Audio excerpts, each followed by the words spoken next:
토호제가 이례적으로 경기도까지 전체 다 설정된 현 상황입니다. 돈은 풀리고 화폐 가치는 떨어지고 주식은 코스피가 4,000전을 넘어가고 있고 금 가격도 무한정 치솟고 있습니다. 자산 가치가 반등하고 있는 요즘입니다. 자칫 생각하다가 우와 이러다가 또 나 벼락거지 되겠다. 열심히 일하면 그냥 거지 되겠다. 이런 생각이 듭니다. 그래서 막 주변에서 막 대출 받아갖고 영혼까지 끌어모아갖고 주식하겠다. 코인 하겠다 이런 분들 많은데 저는 추천드리지 않습니다.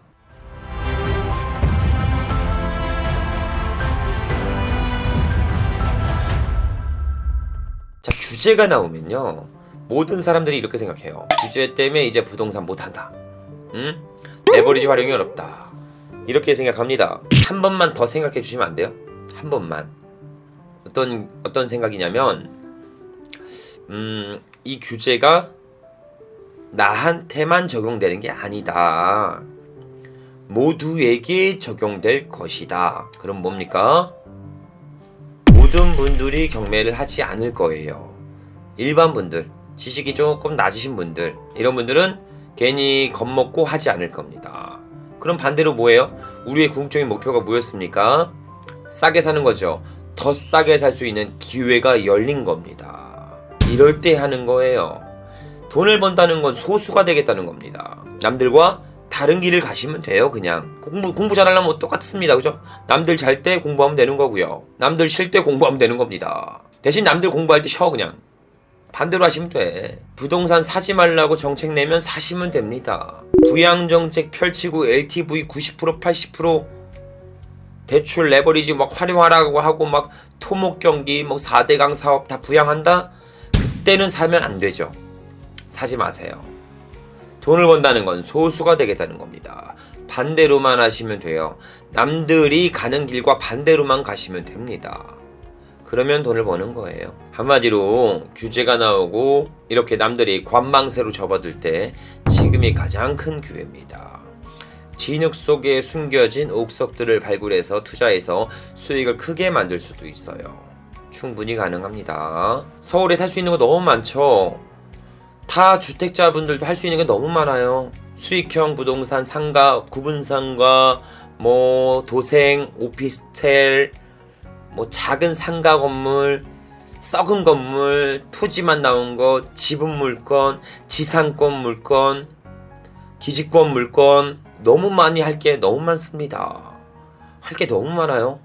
내가 모를 뿐이지. 그 외에 뭐 수도권 외곽 쪽은 할 게 더 많죠. 주택들도 자유롭고요. 거기다가 내가 무주택이라면 내 집 마련의 빅찬스도 가져갈 수가 있습니다. 그리고 현금으로 조금 보유된 부동산 현금을 좀 있으신 분들은 자유롭게 토지가 적용받지 않으니까 사서 단타치고 사서 임대주고 이런 게 모든 게 가능합니다.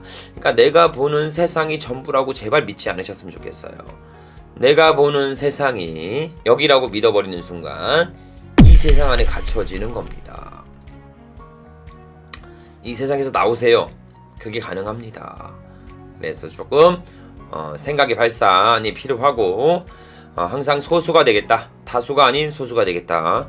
라는 생각을 꼭 가져보셨으면 좋겠습니다. 설국열차라는 영화 있죠? 그 영화를 보시면 전 영화를 좋아해서 영화를 많이 보는데 설국열차가 기상이변 때문에 지구에서 못 살아. 사람들이 밖에서. 저도 영화 본 지 하도 오래돼갖고 까뭇까뭇합니다. 하여튼 못 살아요. 그래서 기차 안에서 살아가요.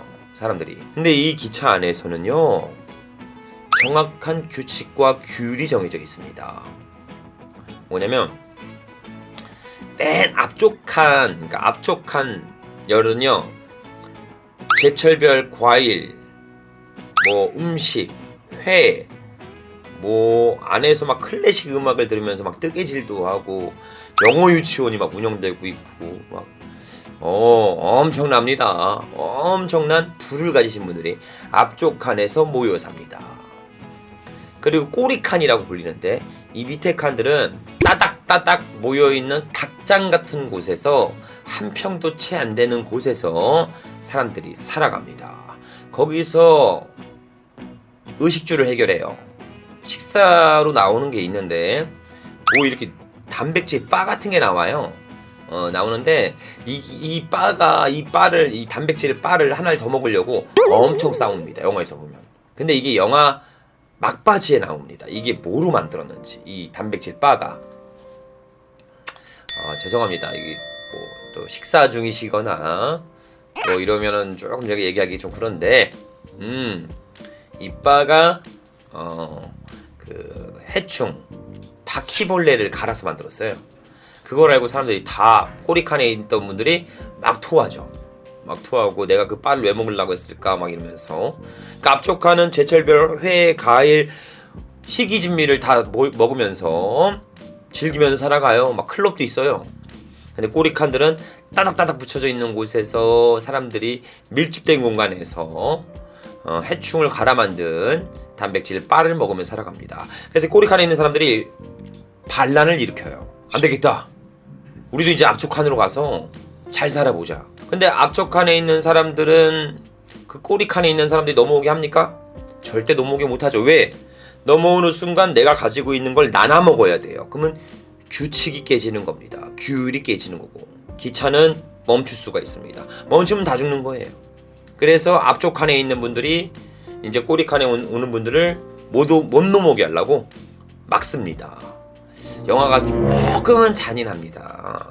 막 도끼 같은 걸로 막 맞고 칼로 맞고 막 그래요. 근데 어떻게든 전략을 실어서 소수의 인원은 맨 앞쪽 칸까지 이동을 하죠. 자, 이게 우리가 살아가는 세상입니다.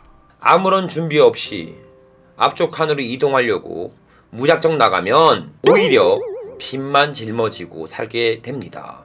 한마디로 내가 전문 지식이 없고 정확한 지식이 없는 상태에서 경험이 없는 상태에서 자본을 투자하고 금융을 투자하고 비즈니스 사업을 하고 이러면 모조리 오히려 앞쪽 칸에 가기 전에 더 안 좋은 상황이 연출될 수가 있겠죠. 하지만 철저하게 준비하고 철저한 계획을 실현하고 모든 상황을 시뮬레이션해서 변칙을 없앨 수만 있다면 우리도 최악칸으로 갈 수 있습니다. 그게 가능한 세상입니다. 예전엔 어땠습니까? 계층 이동 불가능했죠. 내가 노비로 태어났으면 내가 아무리 무예가 뛰어나고 학문이 뛰어나더라도 그냥 무예가 뛰어난 노예예요. 내 자식은 노예로 살아가는 겁니다. 근데 지금은 아니에요. 계층 이동이 가능합니다. 맨 앞쪽 칸으로 이동할 수 있다고요. 근데 왜 지금 삶에 만족합니까? 노력하셔야죠. 할 수 있습니다. 그 시기가 지금 왔어요. 남들이 쭈삣쭈삣하고 규제다 뭐다 무섭다 안 할 때 지금 하시는 겁니다. 저와 같이 앞쪽 칸을 이동을 할 수 있게 잘 준비해 보시죠. 영화 얘기하다 갑자기 길어졌네. 제가 영화를 좀 좋아해서요. 영화를 보다가 재밌는 영화들은 두세 번 돌려보기도 합니다. 왜냐면 이게 시선이 다르게 보여요. 이제 뭐 앞쪽 칸에 대한 가진 사람들의 입장의 시선에서 보여지고 꼬리 칸에 있는 입장에서도 보여지고 이 열차 전체를 멈추지 못하게 하려는 세력에 대해서도 알게 되고 뭐 여러 가지를 할 수 있습니다. 다이어터님이 말씀 주셨죠. 갑자기 뜬금없이 빌라 안 팔려요. 빌라요. 서울에만 해도 월에 3,000건 팔려요. 3,000건. 3,000건. 엄청난 거죠. 하루에 얼마 팔린다는 거예요? 100개 팔린다는 거예요. 엄청 팔립니다. 근데 우리 다이어터님이 갖고 있는 빌라가 왜 안 팔리겠어요? 생각해 보세요. 보통 저한테 상담 오신 분들이 빌라 안 팔려요 하신 분들 보면 집원 찍어보면 답 바로 나와요. 그럼 제가 바로 얘기하죠. 아니 왜 2억에 팔아요? 주변에 다 2억에도 안 팔리는데 다 금매가 1억 9천 1억 8천이 나와 있는데 왜 2억에 팔아요? 그러면 이제 말씀하시죠. 아 제가 낙찰을 2억에 받아서요 2억에 팔아도 지금 손해예요. 그럼 이 얘기는 뭐예요? 빌라라는 부동산이 안 좋은 게 아니라 비싸게 산 내가 잘못한 겁니다. 싸게 사야죠. 왜 비싸게 삽니까? 싸게만 산다면 수요는 충분히 만들어낼 수 있습니다. 주변 시세보다 내가 20% 30% 싼지를 확인해야 돼요. 그리고 내가 중개사를 홍보력이 가능한 중개사들 내 부동산이 만약에 부천빌라라고 하면 부천빌라 쳤을 때 네이버에 카페와 블로그에 내 빌라가 상순위로 올라와 있어야 돼요. 홍보가 제대로 이루어져야 합니다. 이걸 중개사들한테 내놓으면 되겠죠? 다방 직방에도 내 물건이 홍보되고 있어야 되고요. 최소 50군데 이상 하급지에다가 내놓으셔야 합니다. 그리고 당근도 마찬가지고요. 홍보를 지속적으로 해야 합니다. 그리고 중개사들마다 계속적으로 조사해야 돼요. 물건이 만약에 많이 보러 온다. 근데 엑시트가 안 된다. 결국은 뭐예요? 집에 하자가 있다는 겁니다. 금액은 매력적이어서 끌고 왔는데 봤는데 계약이 안 된다. 그러면 어디 부분이 마음에 안 들었는지를 검토 후 그 부분을 개선해야지만 매각이 됩니다. 아니라면 집을 아예 보러 조차 안 와. 사람들이. 그럼 뭐예요? 금액적인 게 매력이 없다는 겁니다. 지역이 매력 없는 거 아니에요. 지역이 이런 지역이고 지하빌라니까 금액이 떨어져 있으면 보러 옵니다. 금액이 안 맞다는 거예요. 금액을 조정해야 합니다. 아니면 내가 홍보력을 제대로 하지 않고 있거나. 이거를 꼭 생각해 보셨으면 좋겠어요. 다이어터님, 김성율님이 지금 코스피가 우리가 거의 4천선을 바라보고 있죠. 오늘 기준으로요. 빠르게 올라갑니다. 그러니까 모든 분들이 지금 대한민국 모든 분들이 주식을 하려고 주식시장 난리 났다. 주식으로 돈 좀 벌어야겠다. 국가도 막 장려하죠. 영끌에서 주식해라. 코스피 끝까지 올릴 거다. 부동산 하지 말고 주식해라. 이런 뉘앙스를 하면서 지금 금융시장에 자본을 집어넣고 있습니다. 근데 저는 이게 그렇게 달갑지는 않아요. 하지 말라고 말리고 싶기도 합니다.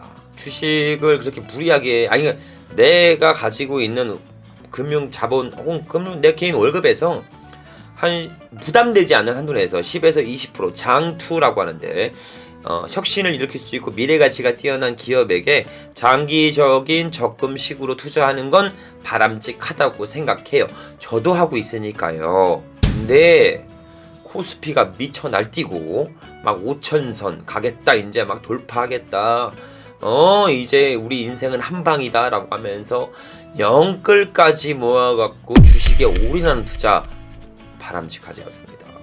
삼성전자가 10만원이 가고 있어요. 지금 모든 주식들이 폭등하고 있는 추세긴 합니다. 근데 곰곰이 생각해보세요. 이례적이 없는 코스피 상승이잖아. 코스피 지수가 이렇게 올라갔어. 근데 뉴스만 틀면 뭐라고 합니까? 경기 침체다, 무역 흑자다, 안 나온다, 자영업자들의 도산율이 높아지고 있다, 일자리가 감소되고 있다, 화폐 원화 가치는 떨어진다, 이런 금융위기적인 내용들이 보도되고 있습니다. 한마디로 기업들의 혁신을 일으켜서 수출과 무역을 인해 돈을 많이 벌어서 기업의 성장이 높아져서 강력해져서 국가가 성장해서 코스피가 올라가는 게 아니라 단순히 유동성만 풀어서 돈을 집어넣어서 버블로 쌓여있는 코스피 지수라는 겁니다. 터지면 서민들만 죽는 겁니다. 영끌했던 개미분들 전부 다 폭락을 통해 안타까운 투자 실패가 초래될 수 있습니다. 다시 얘기해 드릴게요. 주식을 하지 말라는 이야기가 아닙니다. 아니 내가 혁신을 만들어낼 수 있어요? 내가 미래가치를 먹거리를 만들어낼 수 있는 기업을 운영할 수 있습니까? 어렵잖아요. 그런 기업에다가 투자를 하는 건 맞습니다. 내가 사업을 못하니까 그 사업을 밀어주고 장려하겠다는 거예요. 대신 네가 돈을 벌면 나도 같이 나눠 갖자. 그러면서 장기적인 안목에서 내 급여의 일정 부분을 쉐어해서 부담되지 않는 한도 내에서 5에서 10% 뚝 떼갖고 급여를 떼갖고 장투를 가는 거는 저는 베스트 추천합니다. 근데 지금 뉴스랑 언론 보면 막 주식 막 미쳐 날뛴다, 막 코스피 5천 간다, 이제 3천 4천선이죠. 뭐 삼성의 10만 전자 간다, 뭐 난리도 아닙니다. 그러니까 막 주변에서 막 대출 받아 주식하려고 그러고 막 신용대출 버블이에요. 꺼지면 우리 서민들만 물리는 겁니다. 이례적인 상황이죠. 불안한 거예요. 전 너무 불안해요. 그렇게 달려드시는 것들. 그러니 저렇게 버블이 왕창 쌓여있는 주식에 막차 타지 마시고, 지금 들어가시면 남들 술 먹고 놀고 간 자리 그 술값 계산해주고 나올 겁니다. 제가 100% 장담해요. 술값 계산하기 싫으시면 조금만 더 지켜보시다가 가시는 것도 괜찮습니다. 아니면 소액으로 장투하시던가. 걱정돼서 말씀 한번 드려봤습니다. 참고로 저도 주식합니다. 여기까지 우리 시청자분들과 다 얘기를 나눴고요. 여러 가지 나눠보니까 요즘에 주식 얘기도 많이 나오시고 규제 때문에 해야 되는지 말아야 되는지 고민도 많이 하시는 걸로 보여집니다. 돈이 풀리니까 일에 없는 일이죠. 추경에 대해서 30조 2차 추경 뭐 지원금 뭐 빚도 갚아주겠다 뭐 회사도 살려주겠다 이러면서 이례적이 없는 유동성이 시장에 풀리기 시작했습니다. 이 시장에 풀린 유동성이 주택으로 흘러들어가는 걸 막고자 강력한 규제가 나왔죠. 징벌적 규제입니다. 자본주의에서 민주주의 국가에서 내 집 하나 사는데 허락받고 사야 합니다. 허락 안 해주면 집 못 사요. 토호제가 이례적으로 경기도까지 전체 다 설정된 현 상황입니다. 돈은 풀리고 화폐 가치는 떨어지고 주식은 코스피가 4,000전을 넘어가고 있고 금 가격도 무한정치 솟고 있습니다. 자산 가치가 반등하고 있는 요즘입니다. 자칫 생각하다가 우와 이러다가 또 나 벼락거지 되겠다. 열심히 일하면 그냥 거지 되겠다.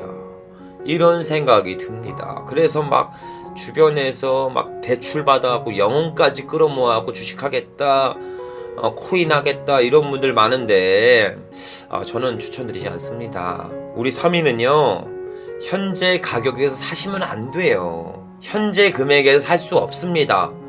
버블이면 어떡하실라고요? 내가 산 게 막 차면 어떡하려고요? 돌이킬 수 없습니다. 우리는 시작부터 싸게 사야 합니다. 그래야 돼요. 그래야 안전하게 자산을 지킬 수가 있습니다. 비록 버블이 좀 꺼지더라도 내가 시작부터 싸게 샀기 때문에 그래도 상승폭이 있어요. 그리고 시작부터 싸게 샀기 때문에 그냥 금매보다 싸게 사서 금매 이하로 파세요. 그래도 가능합니다. 지금이 경매의 불장의 시장입니다. 하셔야겠죠. 부동산 경매가 유일한 길입니다. 전 이게 가능하리라 봅니다. 지금이 가장 적합한 시기에 와 있어요. 근데 권리 분석을 잘못하면 오히려 채무자의 빚도 인수하게 됩니다. 경매를 했다가 경매 투자자의 신분으로 했다가 경매를 나가게 되는 채무자가 될 수도 있어요. 왜? 채무자의 빚도 인수할 수 있으니까. 두 번째, 강력한 명도 저항. 요즘에 수많은 컨설팅 업체가 생겨나서 내가 그냥 안 나가 못 나가 하면서 수천만 원의 명도비를 요구하시는 분들이 회사가 우후죽순으로 생겨나고 있습니다. 그리고 세금적인 거, 대출적인 거, 인테리어 및 디벨롭 관련된 거, 그죠? 다시 해볼게요. 권리분석. 저희 회사에서 우리 실전망 기수분들 모든 분들을 컨펌합니다. 저희가 확인받고 입찰 들어가신다고요. 평생반으로. 그러니까 권리상 분석 실수가 하나도 없겠죠. 두 번째, 우후죽순으로 생겨나는 명도 컨설팅 업체. 어디서 저한테 주름을 잡아요? 그렇죠? 명도를 저희가 대행해드립니다. 비용 안 받고요. 명도의 걱정이 단 1도 없겠죠? 그리고 또 보겠습니까? 세금적인 문제. 저희는 전문 세무사가 있기 때문에 세금 상담을 통해 우리 멘토들과 상담을 통해 안전하게 입찰을 들어갈 수가 있습니다. 금융적인 문제. 여러 금융사와 제휴사가 되어 있기 때문에 대출에 적합한 곳을 선정, 대출을 실행할 수 있고 개인에 맞는 대출 플랜도 만들어 드릴 수가 있습니다. 그리고 추후에 저희가 인테리어 회사 시행사도 같이 하고 있기 때문에 인테리어 및 시행을 통해 부동산의 본질적인 가치를 높여서 높은 가격에 매각할 수 있는 디벨로퍼로 만들어 드립니다. 그러니 저와 이런 위기에 있는 이 시장에서 기회를 만들어서 경제적 자유를 같이 만들어가 보셨으면 좋겠습니다. 함께 잘 진행해 보도록 하시죠.